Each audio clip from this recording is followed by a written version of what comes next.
There are a whole load of terrifying SCPs, many of which we have covered on our channel, but for so long we have been neglecting the good, the ones that have no desire to cause us harm but are merely trapped and seek connection and affection. So today on Top 5 Scary Videos we're going to be counting down the top 5 friendliest SCPs. Before we begin, be sure to stick around until the end of the video where I'll be responding to some of your comments. Let's jump in. Coming in at number 5, SCP-999. 999 is described as being a large amorphous gelatinous mass of translucent orange slime, with a consistency similar to that of peanut butter. The subject's size and shape is malleable and can change shape at will. However, when resting it is described as taking on a rounded oblate dome. 999's temperament is described as being playful and dog-like. I quote, "When approached, 999 will often react with overwhelming elation, slithering over to the nearest person and leaping upon them, hugging them with a pair of pseudopods while nuzzling the person's face with a third pseudopod, all the while emitting high-pitched gurgling and cooing noises. With the consistency of peanut butter, I can't imagine how that would feel for the human on the receiving end of that hug." In addition to being playful, 999 also loves all animals, particularly humans, and refuses to eat any meat and even risks its own life to save others. On one occasion, 999 leapt in front of a person to take a bullet fired at them.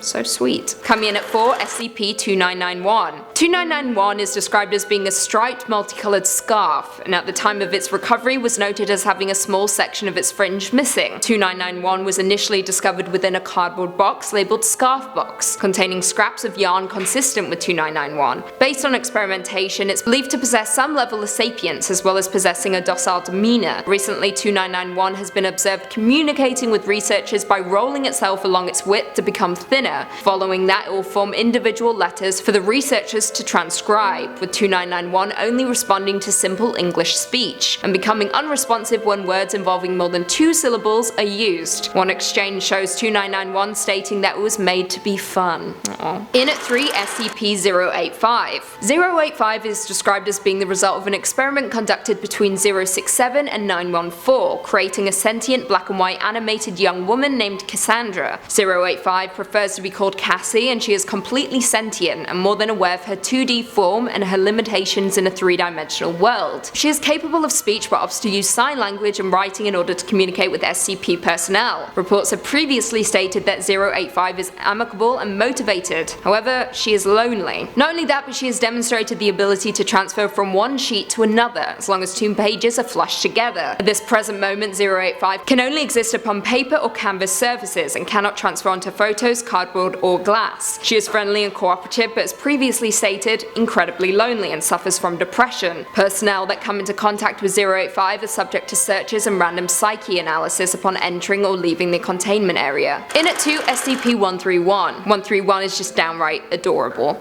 Nicknamed the iPods, 131A and 131B are a pair of teardrop-shaped creatures with a single blue eye in the middle of their bodies. The base of each of them is a wheel-like protrusion which allows for locomotion, suggesting that the creatures might be biomechanical in origin. Subjects can move pretty damn fast, however they lack braking systems, which has led to some amusing mishaps. Both have the intelligence of the common house cat and are insatiably curious, with them spending most of their time rolling around the facility observing personnel at work. They are also considered to be affectionate and will quickly bond to those that give them affection, much in the same way a puppy bonds with a human. Though they are dangerous, they are also incredibly cautious and can sense danger in their general vicinity, and if an object approaches that they will sense as dangerous, they will swarm around their bonded companion's feet while babbling in a panicked tone as a warning. And finally, in at number 1, SCP-2006. SCP-2006 is an anomalous spherical entity with a stated goal of causing feelings of fear and or horror in as many humans as possible. However, though its goal is to scare, it will also be affectionate and friendly following any given encounter. The reason behind this is currently unknown. 2006 can change its shape, mass, volume, density, chemical structure, and voice to any form that it desires, and as it stands there is currently no known way to damage 2006. Not only that, but it's capable of speaking even when it possesses the form of an entity that is normally unable to speak, and will generally attempt to startle or scare away any individual it comes into contact with. But as previously stated, once it does that, it will become incredibly friendly, which is utterly bizarre bizarre, but I'm into it. It's like most people, or at least me, putting on a facade of strength and power, and once forming a connection becomes nothing but friendly and sweet. I relate. I love 2006. Well, there we have it. Do you guys agree with our list? Were there any friendly SCPs that we missed? Leave us all your thoughts and feelings in the comments down below, and perhaps we can do a part 2. Before I go though, I just want to respond to a few comments from one of our last videos, top 5 scariest first-person games. Keith Sidotal said, "Lucy, you're the best. Love this channel. Legit click immediately when new vids pop up, which is kind of funny when you're online trying to buy your own urn. Keep it going and make my final 2 years awesome." Keith, this comment truly broke my heart, and I'm glad our videos are getting you through a tough time. And I desperately hope that the time you have is filled with love and joy. Keep your head up, and I hope to see you in the comments again soon. If you haven't already, be sure to give this video a big thumbs up, subscribe, and turn on notifications so you never miss another scary vid. And until next time, see you later.